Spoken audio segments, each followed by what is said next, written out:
Polisi wamehangaika, wamekamata mpaka mhusika na TV hapa. Afande, mimi nipata TV yangu, kesi sitaki kesi. Sasa wewe hivi jamani, mwizi tunazidi kumbembeleza.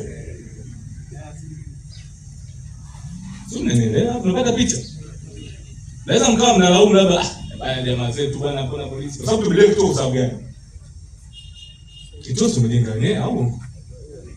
Sasa tunaona kituo tena, kituo kama kulea, sasa tunafanya malezi. Naelewa ndugu zangu. Kwa hizo ni moja ya changamoto ambazo zinasababisha mambo haya songi. Mimi utebeka siwezi nikamforce mtu kama ni mwizi nikamlazimisha kapeleka mahakamani kama nimejua mimi, hapana. Lazima kuwe na mlalamikaji. Sasa TV imejua wewe. TV imepatikana. Kwa sababu ushahidi yupo, kielezo kipo, mhusika yupo, aliyevunja na vifaa alivyotumia.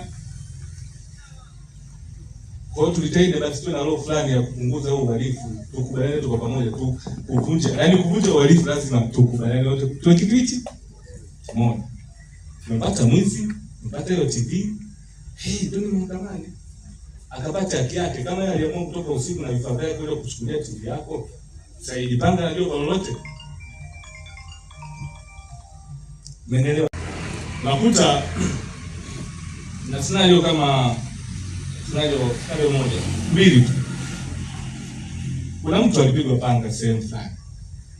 Alipigwa panga kuanzia hapa mpaka kaja pale na damu nyingi. Afande. Sawa, mtu PFCD nenda hospitali.